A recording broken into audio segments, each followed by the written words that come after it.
সাধারণত বরফ আর সমুদ্রের গভীরে দাপিয়ে বেড়ানো চটপটে প্রাণী হিসেবে পরিচিত পেঙ্গুইন একটু অদ্ভুত শোনালেও সেই পেঙ্গুইনদের জন্যই এবারে বানানো হয়েছে রিটায়ারমেন্ট হোম বা বৃদ্ধাশ্রম।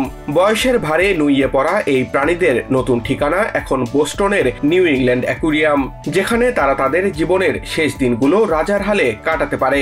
পেঙ্গুইনরা, বিশেষ করে আফ্রিকান জাতেরগুলো, বন্য পরিবেশে সাধারণত 10 থেকে 15 বছর বাঁচে, কিন্তু অ্যাকুয়ারিয়ামের সুরক্ষিত পরিবেশে 30 থেকে 35 বছর পর্যন্ত বাঁচতে পারে তারা। মূল কলোনিতে তরুণ ও চঞ্চল পেঙ্গুইনদের ভিড়ে অনেক সময় নিজেদের মানিয়ে নিতে পারে না বয়স্করা।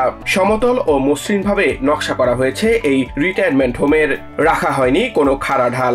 মেঝেতে পাতা রয়েছে নরম বিছানা, যাতে পেঙ্গুইনদের হাড়ের জয়েন্টে চাপ না পড়ে। বয়স্ক পেঙ্গুইনরা এখানে নিশ্চিন্তে নিজেদের মতো ঘুরতে পারে, ঘুমিয়ে থাকতে পারে বা রোদ পোহাতে পারে। এর সাথে আরো অনেক চমকপ্রদ ব্যবস্থা রেখেছেন অ্যাকুরিয়াম কর্তৃপক্ষ।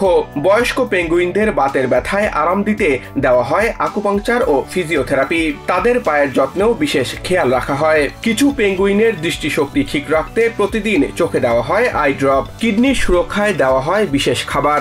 আর এই সবকিছু সিসিটিভি ক্যামেরার মাধ্যমে সার্বক্ষণিক নজরদারিতে রাখা হয়, যাতে কোনো সামান্য পরিবর্তনও দ্রুত ধরা পড়ে। প্রথম দিকে এখানে 6টি আফ্রিকান পেঙ্গুইন স্থান পেয়েছিল।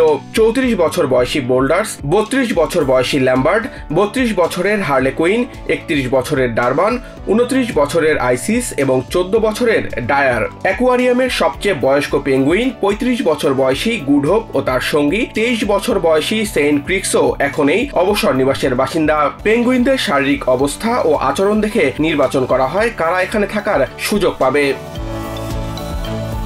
Samiul Bari Shihab, TVN 24 news desk.